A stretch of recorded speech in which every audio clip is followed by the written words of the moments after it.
Hello guys, what's up once again? Palaboy OFW here. So for today's vlog mga idol is usap-usapan ngayon sa social media at ang mga netizens ay nakaabang sa mga post ni Angelica Yulo, ang nanay ni Carlos Yulo mga idol. Panay flex niya ng mga regalo galing sa kanyang mga kaibigan, sponsors at mga taga-suporta. At ang tumawag pansin mga idol ay ang pagpost ng nanay ni Carlos Yulo ng sapatos. Grabe, napakagandang sapatos mga idol. Ito ay Jordan shoes galing kay MJ Cambao Reyes. Sabi dito ni Madam Angelica Yulo, "Thank you Miss MJ Cambao Reyes and to your friends for this. God bless your kind heart." Siguro nagambagan yung mga kaibigan ni Madam MJ Cambao sa bigay na sapatos para sa kanya. So grabe, napakabait naman ni Madam MJ Cambao. Ano yung nakikita natin sa larawan na to? Ano yung magiging reaction ni Madam Angelica Yulo sa photo na ito? Kung makikita ito ni Carlos Yulo mga lodi. So yun, may busy sa likod. Alright, si Rapi Samstil mga idol. Kasi siya sunod dito sa studio natin. Pero mga idol, para kasing bilang isang anak mga idol, pag-usapan natin dito ang relasyon ng anak at ina sa loob ng bahay mga idol. Gumagawa tayo ng video mga idol, hindi para makisawsaw, hindi para mangialam, or hindi para manghimasok ng buhay ng may buhay mga idol. Kasi tayo ay nagre-react dito according sa makukuha nating aral sa mga nangyayari sa kasalukuyan. Kasi hindi naman natin pinapasok yung privacy ng pamilya mga idol.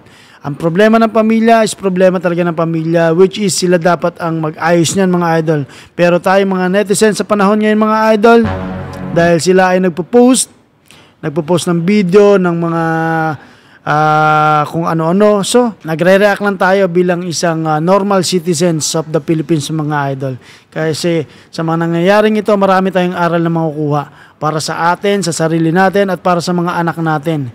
Na ano ang dapat nating gawin kung mangyari sa atin to, sa ating pamilya, or sa loob mismo ng bahay. Yung mga nangyayari sa pamilya Yulo mga idol. Diba?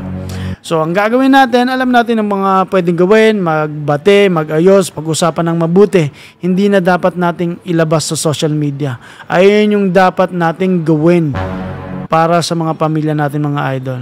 So, ngayon, kung may nakikita kayong mali sa mga pagpuna ko at pag-react, hindi dahil sa nakikialam, at bagkus ang gusto ko iparating is para makatulong or makakuha tayo ng aral mga idol. At hindi naman tayo nagmamarunong dito. Siyempre, gusto ko ring matuto, no? Bilang isang Pilipino or bilang isang mamamayan na gusto mabuo ng maayos ang pamilya, na hindi tayo tawaging broken family mga idol. Kasi kapag nasira yung pamilya natin at tumagal yung mga ganitong issue, mahirap ibalik mga idol. Kung pataasan ng pride.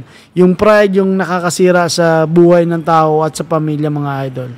Kaya ito, pinakikita dito ni Madam Angelica, hindi natin alam kung yung gustong magpapansin. Pinakikita dito ni Madam Angelica is hindi lang si Carlos Yulo ang pwedeng magbigay. At itong si Carlos Yulo naman is napaka-insensitive mga idol. Ginagawa to ni Ma'am Angelica bilang isang nanay para pansinin siya ni Carlos Yulo, no? Hindi para humingi ng simpatya sa iba or hindi para sirain si Carlos Yulo. Kasi kilala ni Madam Angelica ang anak niya. Na sa mga ganitong bagay, alam niya na mapagbigay ang anak niya, napak-generous para sa pamilya. Ngayon lang na bago dahil may pumasok sa buhay ni Carlos Yulo mga idol. At alam niya kung sino. So, pinapakita dito sa sapatos na to na pinost niya para pansinin siya ni Carlos Yulo, no? At gusto niyang ayusin yung mga namamagitan sa kanilang dalawa, mag-ina.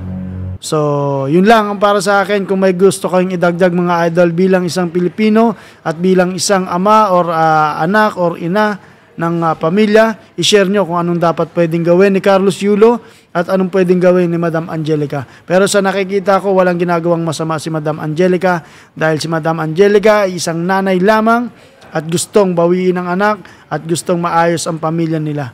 Kaya niya nagagawa yung mga bagay na ito. Hindi dahil para magpapansin, para dahil gusto niyang bawiin si Carlos Yulo para ibalik ang dating Carlos Yulo na, na mapagmahal, maunawain at mapagbigay sa pamilya. So, yun lang mga idol. Alam ko yung mga nararamdaman nyo. Mag-comment kayo dito at pakishare tong video na to kung nagustuhan nyo. Or kung ayaw nyo, pakishare pa rin para makarating sa pamilya Yulo na isa ako sa mga sumusuporta sa pamilya at kay Carlos Yulo. Okay pa rin si Carlos Yulo sa akin. Gusto ko lang silang maging maayos ng pamilya nila. Yun lang mga idol. Pinoy vlogger si Rin Kuwait, Rapison Steel, Brian Puntanara, and Palaboy OFW mga idol. Huwag nyo kalimutang mag-subscribe. Maraming salamat.